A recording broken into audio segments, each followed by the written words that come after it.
Coucou les cousettes, j'espère que vous allez bien. Aujourd'hui dans cette vidéo, nous allons coudre ensemble le pantalon Massimo de chez Majam dans le reste du coupon de 3 mètres de chez Les Coupons de Saint-Pierre où j'avais déjà réalisé le top Elisa. Donc voilà, ici vous avez les deux poches et une ceinture élastique et il est ample, donc vous verrez ça sur mes réseaux sociaux, toutes les photos. Allez, c'est parti. Alors, j'ai modifié au niveau du patron aussi bien des pièces de dos et de devant pour l'ampleur au niveau donc du bas ici du pantalon à partir donc des repères indiqués à ce niveau aussi et à ce niveau aussi. Donc l'entrejambe et le côté. Puisque dans mon coupon de 3 mètres, j'avais déjà cousu le top Elisa. Donc il fallait bien que le pantalon rentre dans le reste du coupon. Donc ce que j'ai fait, c'est que j'ai pris ma latte ici, vous voyez. Et ce que j'ai fait, c'est que j'ai pris le repère sur le chiffre 29. Donc la latte est à l'envers, c'est tout à fait normal. Et j'ai ici tracé après une ligne tout le long. Et j'ai prolongé avec l'autre latte, ici, pour arriver jusqu'ici. Et j'ai même coupé ici la pointe parce que c'était pas très joli. Alors pour moi, j'ai également aussi enlevé 2 cm dans le bas, puisque je fais 1,72 m, donc 1,72 m, parce que le pantalon était suffisamment long. Donc à vous de voir si vous devez retirer ou pas. Et pour maman qui fait 1,57 m, j'ai retiré ici 5 cm. Donc ça c'était pour le côté. Pour ce qui est de la fourche, donc au niveau de votre repère, j'ai pris de nouveau la latte avec ici comme repère le numéro 40. Et donc j'ai pris ici, là vous avez votre repère, donc c'est là. Et j'ai tracé tout le long et j'ai prolongé de nouveau le reste avec l'autre latte. Et j'ai fait exactement pareil pour ici donc le devant. Donc j'ai pris ici le chiffre 29 et le chiffre 40 ici. Vous allez donc découper toutes vos pièces dans le tissu. Donc au niveau des poches, vous allez les couper donc 4 fois, ainsi que surjeter tout le contour. Ensuite, le devant 2 fois. Et vous allez donc surjeter ici le côté ainsi que replacer les repères, ainsi que la fourche et l'entrejambe. Ensuite, également pour le dos 2 fois, où vous allez également surjeter le côté ainsi que la fourche et l'entrejambe. Et la ceinture que vous allez découper 2 fois au pli, que vous allez également surjeter les 2 extrémités et entoiler avec de l'entoilage H180 si votre tissu est trop fin. Alors comme moi ici dans mon coupon, j'avais pas assez pour faire 2 ceintures, ce que j'ai fait c'est que j'ai coupé donc la ceinture ici 2 fois et que j'ai rajouté 1 cm. Comme ça après, en cousant, vous avez donc de nouveau la même ceinture mais qui n'est pas au pli. Donc voilà. Donc ici j'ai cousu à 1 cm du bord et puis vous ouvrez vos marges de couture à l'aide de votre fer à repasser. Donc maintenant on va charger de la couture des poches sur donc les 2 devant et les 2 dos.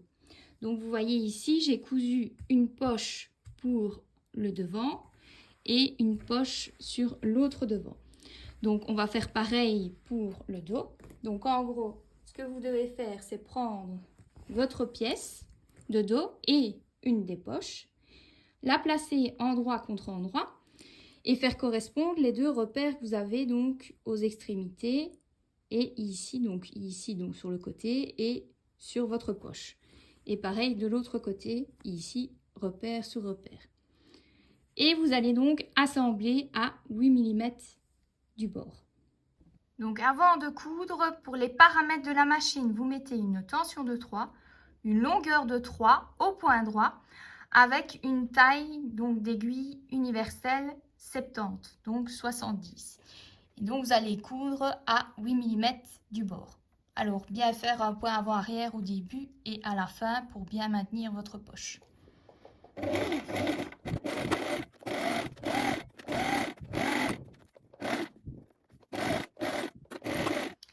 Et vous faites pareil pour l'autre dos.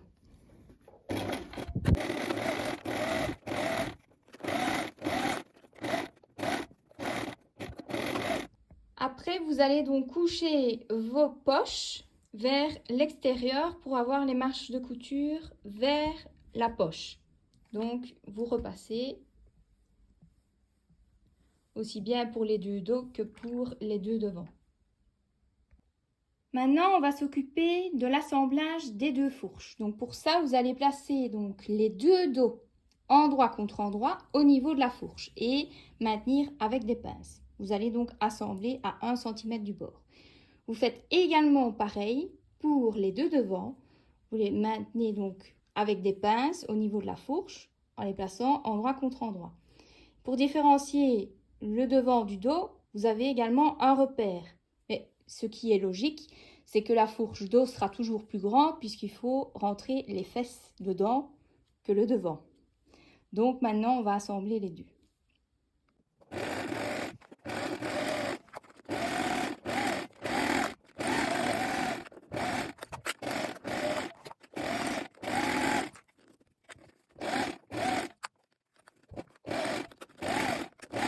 Après, vous allez ouvrir vos marches de couture des deux fourches, donc du devant et du dos, à l'aide de votre fer à repasser.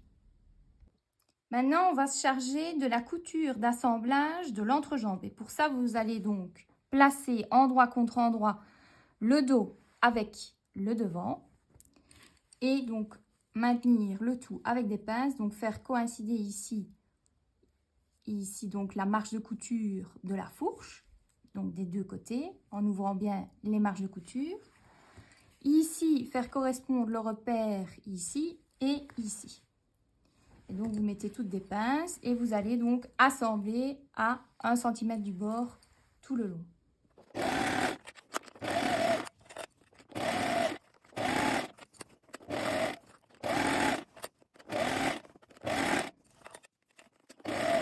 Arrivé ici, vous faites bien attention de bien avoir les deux marches de couture ouvertes et faire correspondre évidemment les deux.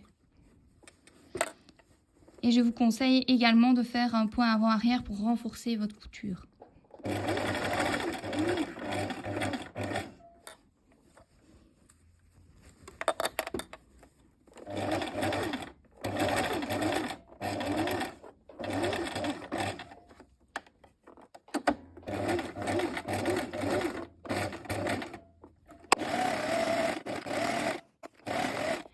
Maintenant, vous allez vous charger de la couture d'assemblage des deux côtés. Donc, pour ça, vous allez maintenir avec des pinces et faire correspondre ici le repère ici, ainsi que au niveau de la poche, évidemment en couchant les marches de couture, donc aussi bien du dos et du devant, vers la poche. Et donc, vous assemblez à 1 cm du bord.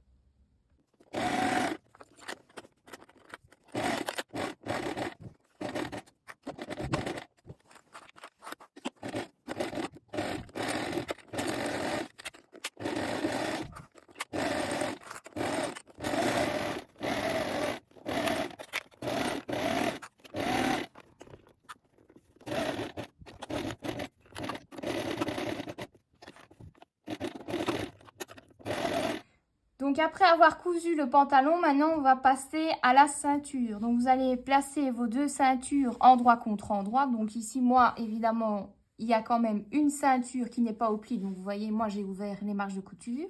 Sinon, donc l'autre est au pli. Ce sera celle de devant et celle-ci, ce sera celle du dos.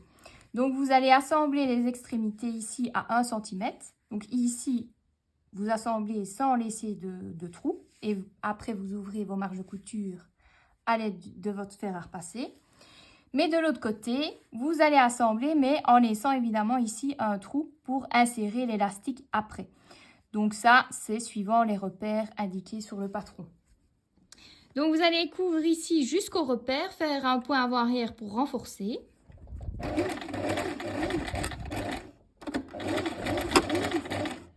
couper votre fil, coudre à partir de l'autre repère et renforcer la couture.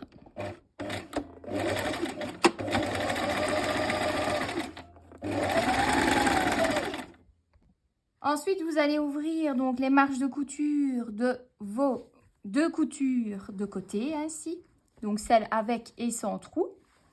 Puis vous allez donc replier ici votre ceinture en deux, envers contre envers, comme ceci, en ouvrant évidemment vos marges de couture. Et vous allez maintenir ici, c'est-à-dire repasser pour former le pli de votre ceinture. Donc maintenant, quand vous avez fini de repasser votre ceinture ici en marquant le pli, vous allez ouvrir votre ceinture, donc sur l'envers, comme ceci. Et maintenant, vous allez donc faire attention là où vous avez le trou.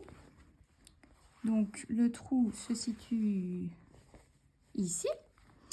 Et donc, là où vous avez le trou, sur le dessus du trou, donc là où c'est le plus proche, vous allez replier 8 mm sur tout le tour à l'aide de votre fer à repasser et maintenir ce pli. Donc, vous allez replier les 8 mm sur le haut, ici où vous avez votre trou. Alors, moi, ce que je vais faire, c'est que je vais surjeter quand même cette marge de couture-là. Donc, vous faites comme vous le sentez. Mais moi, c'est un petit conseil de surjeter la marge de couture. L'étape suivante, vous allez placer endroit contre endroit la ceinture avec le haut du pantalon. Et donc, faire correspondre ici les côtés en couchant donc les marges de couture ici vers le devant, puisque vous allez avoir vos poches vers l'avant, et ouvrir la marge de couture ici de votre ceinture. Alors ici, vous voyez que vous avez celle où il n'y a pas de trou, puis un trou à ce niveau-ci, puisque le trou va se retrouver à l'intérieur. Et moi, évidemment, comme je n'avais pas ma ceinture au pli, ben ici, j'ai mis la ceinture qui est donc recousue vers le dos. Et donc celle au pli sur le devant. Vous allez assembler à 1 cm du bord tout autour, puis surjeter.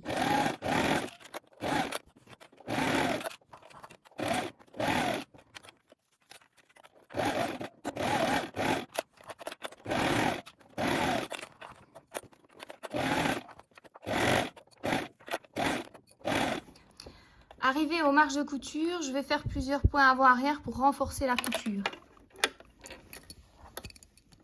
Et donc vous faites attention de bien laisser les marges de couture des poches vers le devant.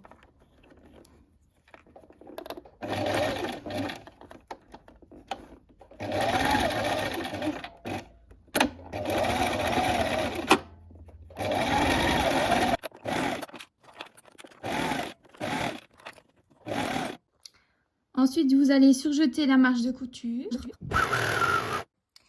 Donc l'étape suivante, ce sera de fermer votre ceinture en mettant donc la ceinture à l'intérieur. Vous allez chaque fois épingler au niveau donc du sillon, donc à ce niveau-ci vers l'extérieur de votre pantalon. Et ici, ça devra se situer à peu près à 2 mm du bord.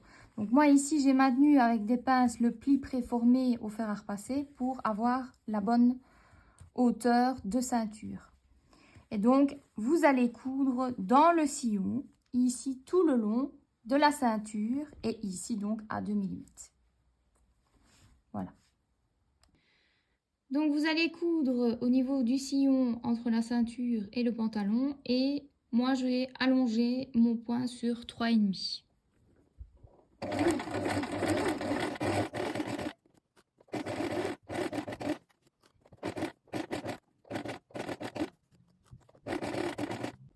Donc, vous venez de terminer de coudre ici en fermant votre ceinture. Donc, maintenant, on va passer à l'élastique. Donc, en règle générale, ici, jusqu'à la taille 48, vous devez avoir 1 mètre d'élastique et pour les grandes tailles, c'est 1,40 m. Et donc, vous allez prendre une épingle à nourrice, l'insérer à une des extrémités et l'insérer par le petit trou dans la ceinture. Et vous allez essayer, quand vous aurez donc inséré le métrage qui est indiqué, Donc vous glissez ici. Et vous faites attention à ne pas vriller évidemment l'élastique. Donc vous continuez ça tout le long. Et puis vous faites votre essayage. Après essayage, vous allez donc ici placer votre ceinture élastique, vous voyez, sur 2 cm au niveau de la superposition. Et donc vous allez coudre un rectangle à ce niveau-ci. Ce que je fais également au niveau des extrémités de l'élastique, c'est un petit point zigzag. Donc je mets une largeur de 3 et une longueur de 2.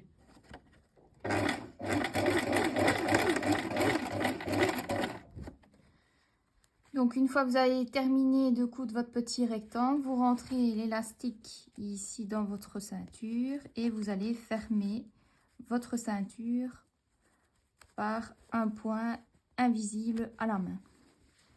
Donc vous prenez votre fil assorti et vous allez refermer ici.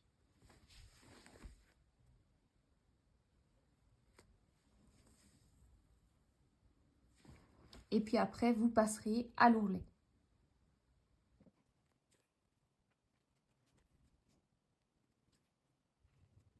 Donc maintenant, on va passer à la partie ourlet, donc du pantalon. Donc ici, voilà à quoi ressemble l'ourlet une fois que c'est terminé.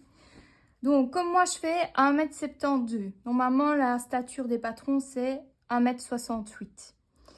Malgré tout, j'ai trouvé que c'était fort long. Donc, j'ai quand même enlevé déjà 2 cm malgré tout au niveau de la longueur du pantalon.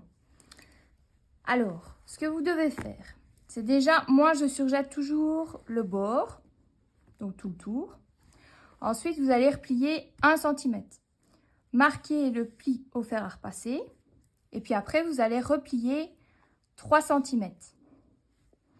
Et vous allez après coudre à 2 mm du bord. Donc pour former donc un ourlet comme ceci.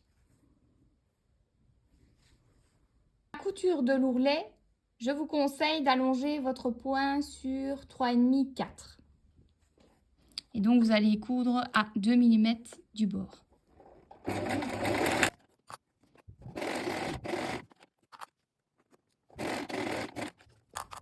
Alors vous faites également attention de bien ouvrir ici vos marges de couture et de l'autre côté de les coucher vers le devant.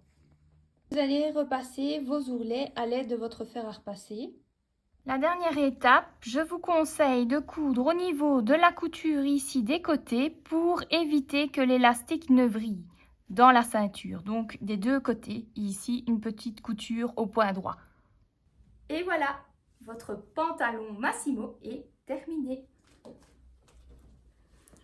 Si cette vidéo vous a plu, n'hésitez pas à mettre un pouce, un commentaire et à vous abonner à ma chaîne YouTube Creative Mode, ainsi qu'à ma page Facebook et Instagram Creative Mode et à rejoindre mon groupe Les Tutos de Creative Mode. Bye bye!